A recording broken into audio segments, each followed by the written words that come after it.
Let's talk about it real quick. We're going to go back to yesterday's video where I spoke on the 29-point comeback of the San Antonio Spurs and New York Knicks NBA Finals Game 4. But I want to speak on something that became a thought process shortly after I made that video. And I spoke on, during the video, I asked people to leave a comment on who you think or should the Spurs make a trade. And I had some feedback on Facebook, and then another conversation popped in my mind with also great feedback was, I think I came up with the right remedy. I'm going to tell you why I think so.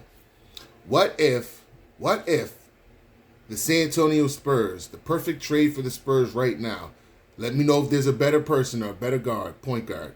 The best point guard that may be available is Trae Young from the Washington Wizards. The Wizards have a already young nucleus.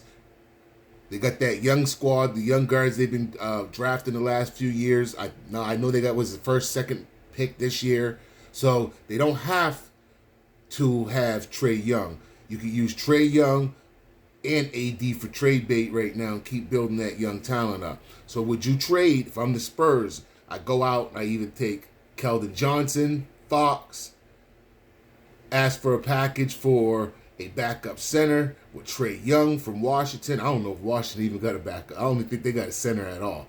But you take Trae Young from the Wizards, move him over to the Spurs, and you get a point guard who averages a double-double per game. Because Trae Young gives you 10 assists to 11 assists a game.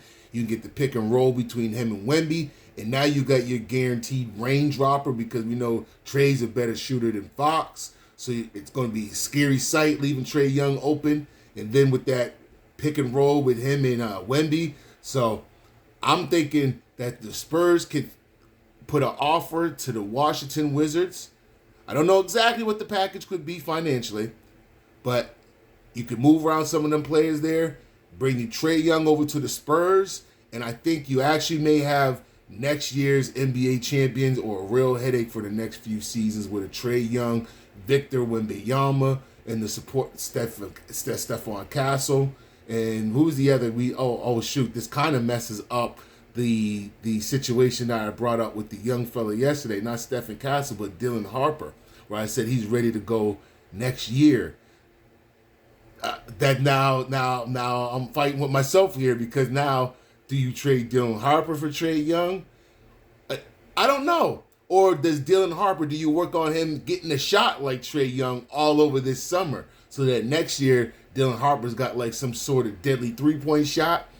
Just when I thought about surrounding him with a player, Victor Wembanyama, who I'm speaking of now, with a player who may complement what they do in San Antonio, and dimes, I'm looking at a player like Trae Young that may be able to fit that San Antonio Spur thing, but also wasn't thinking about what I spoke before that with Dylan Harper. So that also brings into more chaos. But let me know what y'all think in the comment section. Would a combination of Trae Young work with Victor Wembanyama, or is it too much? Would you move a it's Dylan Harper. Would you move a Dylan Harper for him? Because I don't think you could play with Dylan Castle and Trae Young. I think that's too many guards. It's too much ball.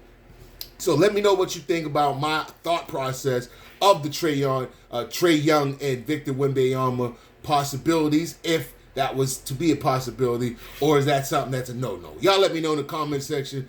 Until next time, y'all know what to do. Hit that like, share, and subscribe button. Holla at y'all next time. I'm out. Peace.